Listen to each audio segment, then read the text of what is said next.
Hi అండి, అందరికీ నమస్కారం. నేను మీ Padma. Welcome to Paddu's cooking world. ఇవాళ మనం క్యాలీఫ్లవర్ ఆవకాయ ఈజీగా ఎలా పెట్టుకోవాలో చూద్దాము.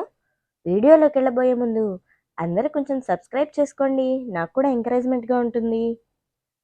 ముందుగా క్యాలీఫ్లవర్ ఆవకాయ కోసం ఒక 2 టేబుల్ స్పూన్ల ఆవాలు బాండీలో వేసుకొని ఆవాలు చిటపటమనేదాకా వేయించుకోవాలి. అదే బాండీలో ఒక 2 టేబుల్ స్పూన్ల మెంతులు వేసుకొని మెంతులు మంచి సువాసన వచ్చేదాకా వేయించుకోవాలి. క్యాలీఫ్లవర్ ఆవకాయ కోసం ఒక పెద్ద పువ్వు క్యాలీఫ్లవర్ తీసుకొని వాటిని ముక్కలు ముక్కలుగా కట్ చేసుకుంటూ ఉప్పు వేసుకున్న నీళ్ళల్లో వేసుకొని బాగా కడగాలి. అలా కడగటం వల్ల పురుగులు ఏమైనా ఉంటే పోతాయండి. అలా కడిగిన ముక్కల్ని ఒక నాప్కిన్ మీద వేసుకొని తడి ఆరిపోయేదాకా ఆరబెట్టుకోవాలి.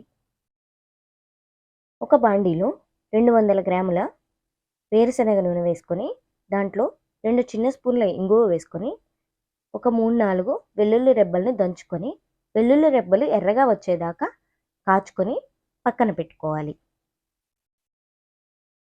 ఆవకాయ కోసం క్యాలీఫ్లవర్ ముక్కల్లో 1 కప్పు కారం, 1/2 కప్ ఉప్పు, 1 కప్పు కారానికి 1/2 కప్ ఉప్పు సరిపోతుందండి. ఇందాక మనం వేయించి పెట్టుకున్న ఆవాలని బాగా మెత్తగా ఇలా పొడి చేసుకోవాలి. ఒక 2 టేబుల్ స్పూన్ల ఆవు పిండి,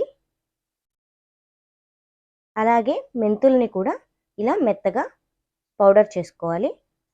ఒక 1/2 స్పూన్ మెంతిపిండి,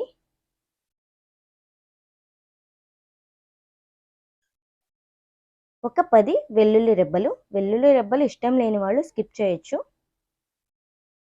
ఒక 6 పెద్ద నిమ్మకాయల నిమ్మరసం. ఇవన్నీ వేసుకొని ముక్క చిదురు అవ్వకుండా జాగ్రత్తగా కలుపుకోవాలి.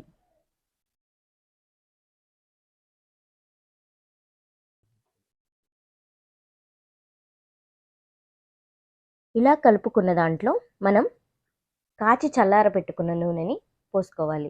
గుర్తుపెట్టుకోండి, నూనె బాగా చల్లారిపోవాలి. నూనె వేడిగా ఉంటే ముక్క మెత్తబడిపోతుంది. ఇలా నూనెను పోసి బాగా కలుపుకోండి. ఇలా కలిపి పెట్టుకున్న ఊరగాయని ఒక పూటల్లా ఊరబెట్టాలి.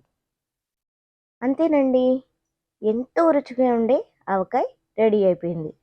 వేడి వేడి అన్నంలో ఈ ఆవకాయ వేసుకొని కలుపుకొని తింటే ఉంటుందండి, అద్దరహో అంటారు. మీలో ఎంతమంది ఈ ఆవకాయ టేస్ట్ చేశారో నాకు కామెంట్ చేయండి. మరిన్ని వీడియోస్ కోసం నా ఛానల్ని సబ్స్క్రైబ్ చేయండి.